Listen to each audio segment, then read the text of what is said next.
ربياني صغيرا রব্বুল আলামিন আমার পিতামাতা আমাকে যেভাবে আদর করে লালিত পালিত করেছিল, নিজে না খেয়ে আমাকে খাইয়েছিল, নিজে ভালো পোশাক না পরে আমাকে পরাইয়াছিল, রব্বুল আলামিন আমি সেই সন্তান হিসেবে আমার বাবার জন্য দোয়া করি, আমার বাবাকে আপনি আপনার রহমতের কোলে লালিত পালিত করুন, জীবনের গুনাহ মাফ করে দিন, আর কবরটা জান্নাতুল ফেরদাউস নসিব করে দিন।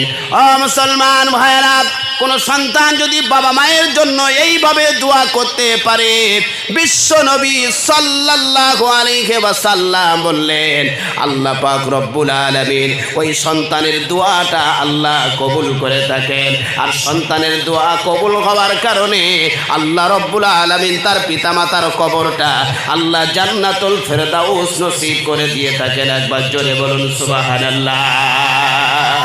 بنا ومولانا محمدا صلى الله عليه وسلم عبده ورسوله الذي أرسله بالحق بشيرا ونذيرا وداعيا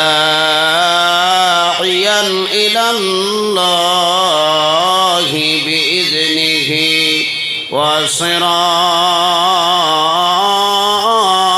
وسراجا منيرا فقد قال الله تعالى في كلامه المجيد وفي الفرقان الحميد أعوذ بالله من الشيطان الرجيم بسم الله الرحمن الرحيم ألا إن أولياء الله لا خوف عليهم ولا هم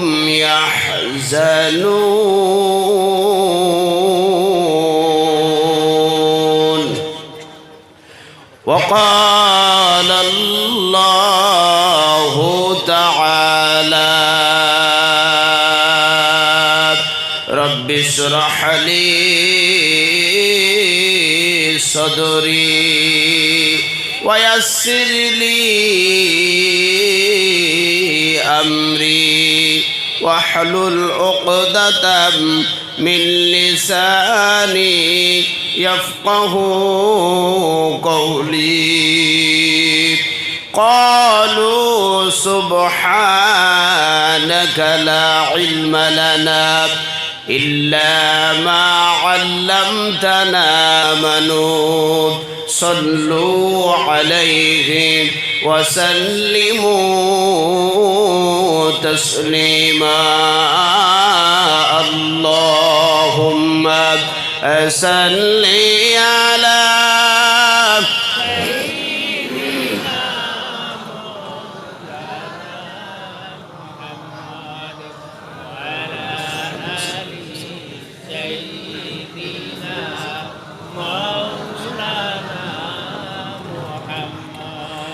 যাদের হৃদয়ে আছে আল্লাহর ভয় কবু তারা পদ ভুলে যায় না। যাদের হৃদয়ে আছে আল্লাহর ভয় কবু তারা পদ ভুলে যায় না। রাতের আধারে যারা সিজদাতে রয় দু চোখের অশ্রুতে নদী যেন বয় ছলনার হাতছানি, ওই ছলনার হাতছানি যতই আসুক পিছনে ফিরে সেও তাকায় না। সুবহানাল্লাহ বলা যাবে? সবাই বলবেন সুবহানাল্লাহ। যাদের হৃদয়ে আছে আল্লাহর ভয়, কবু তারা পদ ভুলে যায় না। লা ইলাহা লা ইলাহা লা ইলাহা ইল্লাল্লাহ, লা ইলাহা ইল্লাল্লাহ, সুবহানাল্লাহ, আলহামদুলিল্লাহ, লা ইলাহা ইল্লাল্লাহ, লা ইলাহা ইল্লাল্লাহ, লা ইলাহা ইল্লাল্লাহু মুহাম্মাদুর রাসূলুল্লাহ সাল্লাল্লাহু আলাইহি ওয়াসাল্লাম। একদিন তোমারি নাম ওই মসজিদে হবে এলান, একদিন তোমারি নাম ওই মসজিদে হবে এলান। তৈরি থাকো, তৈরি রেখো, কবরেরই মানসামান, একদিন তোমারি নাম ওই মসজিদে হবে এলান। লা ইলাহা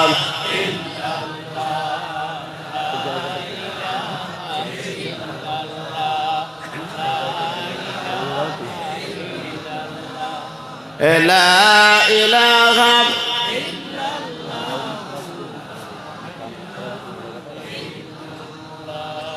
মুহাম্মাদুর রাসূলুল্লাহ সাল্লাল্লাহু আলাইহি ওয়াসাল্লাম। আলহামদুলিল্লাহ, আল্লাহ তাআলার দরবারে অসংখ্য শুকরিয়া যে মহান মালিক, মহান আল্লাহ দয়া করে মায়া করে পুত পবিত্র মজলিসে জান্নাতের বাগানে ফারিস্তাদের সঙ্গে রাঙ্গাউটি মহান ইসালে সওয়াবে আসতে পেরে সেই রব্বুল আলামিন তানারি দরবারে লক্ষ কোটি দরুদ ও সুজুদ পেশ করছি। আল্লাহ রব্বুল আলামিনের উপরে শুকরিয়া স্বরূপ আদায় করে জোরে সোরে মহাব্বতে শুকরিয়া স্বরূপ বলি আলহামদুলিল্লাহ। তারপর পরে লক্ষ কোটি দরুদ ও সালাম নিবেদিত ও বর্ষিত হোক যিনি মা আমেনার লাল, মরুর দুলাল, মরুর ভাস্কর, আকায়ে নামদার, তাজদারে মদিনা, মুফাখরে মৌজুদা, পিয়ারা নাম মুহাম্মাদুর রাসূলুল্লাহ, সকলে বলি সাল্লাল্লাহু আলাইহি ওয়াসাল্লাম। তানার দরবারে শত কোটি দরুদ বর্ষিত হোক এই মহান ইসালে সওয়াবের পক্ষ থেকে জানাই। আল্লাহ তাআলা তানার প্রতি কোটি কোটি দরুদ ও সালাম নিবেদিত বর্ষিত করেন। সবাই বলি আল্লাহুম্মা আমিন। বিশেষ করে এই মহান ইসালে সওয়াবের যিনি সভাপতির দায়িত্ব পালন করছেন, সকলের স্নেহভাজন, সুনামধন্য, নির্বাচিত, মহামান্য, আমাদের আসাম ত্রিপুরার অত্যন্ত আমাদের কলিজার স্পন্দন, আমার পীর আপনাদেরও পীর হজরত আল্লামা মুবাশশির আলী রহমাহুল্লাহ হুজুরের সাহেবজাদাকে জানাই আন্তরিক মোবারকবাদ। স্টেজে বসে আছেন ডাইনে বামে এলাকার গণ্যমান্য ব্যক্তিবর্গগণ, সামনে বসে থাকা আমার সম্মানীয় চাচাজি, সমবয়সী যুবক ভাই, স্নেহের বাচ্চারা, পর্দার আড়ালে বসে থাকা মমতাময়ী ধার্মিকা আল্লাহওয়ালি মা ও বোনেরা, সকলে দোয়া রাখুন অনেকটা রাস্তা অতিক্রম করে হুজুরের মহান ইসালে সবে ছুটে এসেছি। আপনাদের মতো আমিও একজন খাদিম। এই জায়গায় উপস্থিত হয়েছি, আল্লাহ তাআলা এই জায়গায় বসিয়েছেন। সবাই দোয়া রাখুন, আল্লাহর কিছু মনোনীত কথা নবীজির সুন্নাতকে সামনে রেখে আল্লাহ তাআলা যেন বলবার শক্তি, সাহস, হিম্মত, হিকমত আল্লাহ তাআলা যেন দান করেন। সবাই বলি আল্লাহুম্মা আমিন। এই যে মহান ইসালে সওয়াবে আমরা সমাবেত হতে পেরে রব্বুল আলামিনের দরবারে শুকরিয়া আদায় করলাম। এটা কিন্তু আর ভবিষ্যতে আমাদের জীবনে আসবে কিনা আমরা কেউ জানি না, কথা ঠিক কিনা? কিন্তু এই মজলিসটার আদব রক্ষা করতে হবে, এটা আমাদের দায়িত্ব। আমরা যারা অতিথি মেহমান হিসাবে এসেছি হুজুরের মহান ইসালে সওয়াবে, যারা দূর দূরান্ত থেকে এই মহান ইসালে সওয়াবে অংশগ্রহণ করেছেন, তাদের কাছে আমার বিনয়ের আবদার, আপনারা যদি এই মজলিসটার আদব রক্ষা রেখে বসতে পারেন। আল্লাহু রাব্বুল আলামিন বললেন, একটা ঘন্টা কোরআনের মজলিসে বসলে সারা জীবনের গুনাহ আল্লাহ তাআলা মাফ করে দেবে। জোরে বলি সুবহানাল্লাহ। খালি মাফ করবেন না, বিগত জীবনের গুনাহগুলো আল্লাহ তাআলা নেকিতে পূরণ করে দেবেন। আরেকবার জোরে বলা যাবে সুবহানাল্লাহ। ছোট্ট একটা কোরআনের আয়াত তেলাওয়াত করেছি। আল্লাহ রাব্বুল আলামিন বললেন যে আমার বান্দা, আমার নবীর উপরে একটি কিতাব নাজিল করলাম, তার নাম হলো দে হোলি কুরআন। ওই কুরআন এমন একটি কিতাব, এমন একটি কিতাব যে কিতাবের এত সম্মান, এত ইজ্জত, এত বরকত, এত রহমত, গোটা পৃথিবীর বই পুস্তক যদি আপনি একটা দিকে রাখেন, আল্লাহ তাআলার পক্ষ থেকে পাঠানো নবীর উপরে অবতীর্ণ কোরআন শরীফ যদি একদিকে রাখেন, ভারী হবে কোন দিকটা? একটু সবাই চিল্লে বলবেন, কোন দিকটা ভারী হবে? সবাই বলুন, কোন দিকটা ভারী হবে? কোরআন শরীফ। এই কোরআন শরীফ সব থেকে শ্রেষ্ঠতম কিতাব, উৎকৃষ্ট কিতাব। নবীর উপরে 22 বছর 4 মাস কম বেশি 17 থেকে 18 দিন ধরে নাজিল হয়েছে। বিশেষ বিশেষ কারণে কোনো সময় নবীর উপরে কোরআন নাজিল হয়েছে। কোনো সময় একটা সূরা, কোনো সময় একটা আয়াত, কোনো সময় একটা বাক্য, এইভাবে নবীর উপরে রচিত হয়েছেন, আল্লাহ তাআলা পাঠিয়েছেন। আল্লাহ নবী যেখানে কুরআন সেখানে। নবী পর্বতে তো কুরআন নাজিল হয়েছে পর্বতে, নবী মক্কায় তো কুরআন নাজিল হয়েছে মক্কায়, নবী মদিনায় তো কুরআন নাজিল হয়েছে মদিনায়, নবী গুহায় তো কুরআন নাজিল হয়েছে গুহায়। আল্লাহ তাআলার উদ্দেশ্য হলো, হাবিব আপনাকে ভালোবেসে আমার বান্দার কাছে, আমার বান্দার জন্য আপনাকে রহমত হিসাবে পাঠালাম। আমার বান্দার জান্নাতে যাওয়ার জন্য সুপথ দেখানোর জন্য আপনাকে রাহবার করলাম। আপনি আমার বান্দার কাছে আমার কথাগুলো বলবেন, এই কোরআন দিয়েই বলবেন, যাতে আমার বান্দারা অন্ধকার থেকে আলোকিত রাস্তাটা ধরে নেয়, জাহান্নামী পথ থেকে সরে এসে জান্নাতি পথটা ধরে নেয়, খারাপ রাস্তা থেকে সরে এসে ভালোর রাস্তায় ধাপিত হয়ে যায়। এজন্য আপনাকে গাইডম্যান হিসাবে আপনাকে আমার বান্দার কাছে পাঠালাম। জোরে বলি সুবহানাল্লাহ। তাহলে নবী আমাদের জন্য কি কি ভাই? রহমত। রহমত কি? রহমত।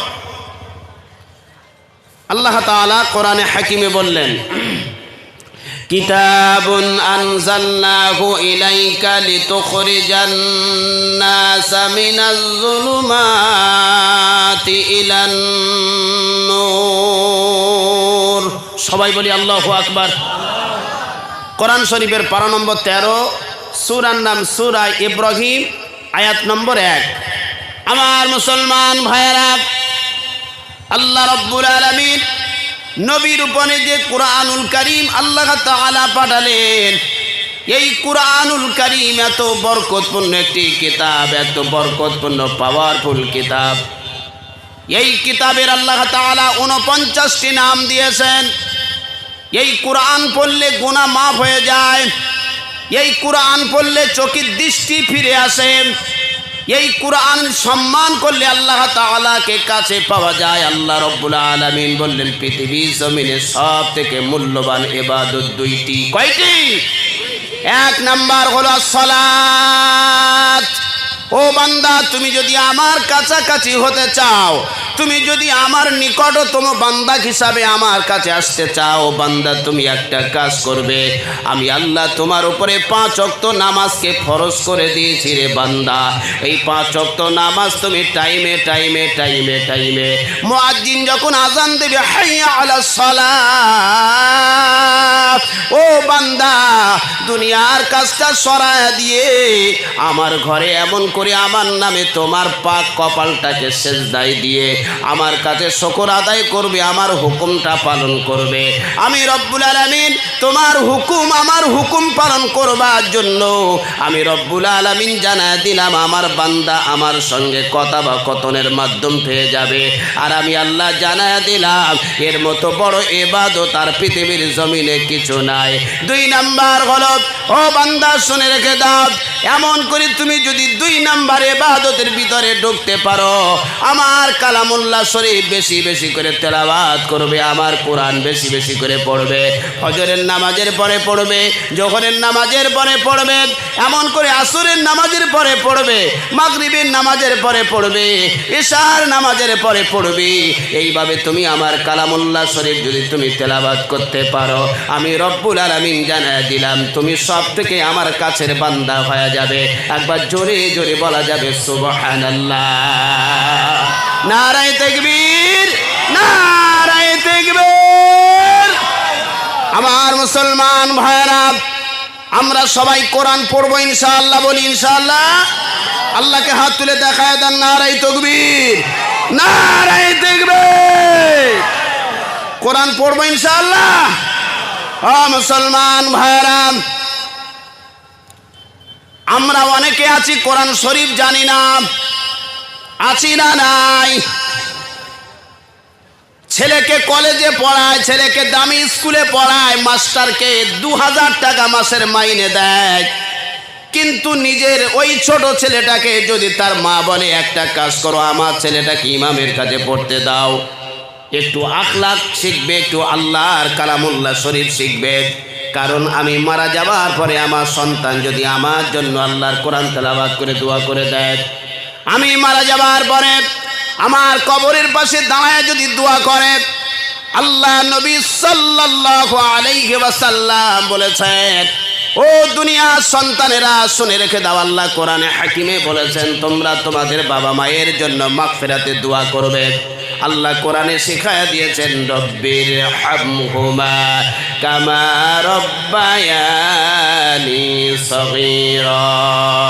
রব্বুল আলামিন আমার পিতামাতা আমাকে যেভাবে আদর করে লালিত পালিত করেছিল, নিজে না খেয়ে আমাকে খাইয়েছিল, নিজে ভালো পোশাক না পরে আমাকে পরাইয়াছিল, রব্বুল আলামিন আমি সেই সন্তান হিসেবে আমার বাবার জন্য দোয়া করি, আমার বাবাকে আপনি আপনার রহমতের কোলে লালিত পালিত করুন, জীবনের গুনাহ মাফ করে দিন, আর কবরটা জান্নাতুল ফেরদাউস নসিব করে দিন।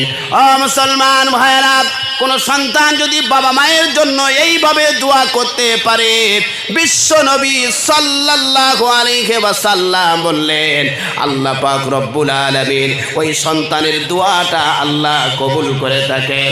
আর সন্তানের দোয়া কবুল হওয়ার কারণে আল্লাহ রব্বুল আলামিন তার পিতামাতার কবরটা আল্লাহ জান্নাতুল ফেরদাউস নসিব করে দিয়ে থাকেন। একবার জোরে বলুন সুবহানাল্লাহ।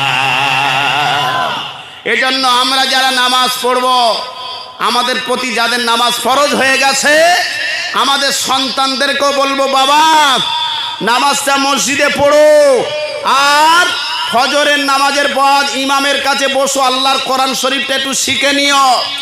আমরা যদি আমাদের সন্তানদেরকে তালিম দেই, ইসলামিক শিক্ষায় শিক্ষিত করি, ভবিষ্যৎ আমাদের জন্য উজ্জ্বল হবে, হবে না? হবে না? আজ যদি তাদেরকে দুনিয়া শিক্ষায় শিক্ষিত করলেন, ইসলামিক শিক্ষা দিলেন না, কোরআন শিক্ষা দিলেন না, হাদিস শিক্ষা দিলেন না, এরকম দরবারে আসবে, আর এই দরবারে না বসে খালি হই হই হই হই করে ঘুরে ঘুরে বাড়িতে চলে যাবে। এই মহান ইসালে সবকে কেন্দ্র করে কত দোকান বসেছে, চায়ের দোকান, ফুচকার দোকান, কেতাবের দোকান, আতরের দোকান, কত কিছু বসেছে। দেখছিলাম আমি যখন আসছিলাম তখন তো বাজার থেকে ঢোকা যাচ্ছে না, পরিস্থিতি এমন খারাপ। যাদের আব্বা মায়ের এই শিক্ষা সন্তানদেরকে দেননি যে বাবা আজ অমুক জায়গায় আমার পীর সাহেব হুজুরের মহান ইসালে সব হচ্ছে, ওখানে গিয়ে আদবের সঙ্গে বসবে, আল্লাহওয়ালা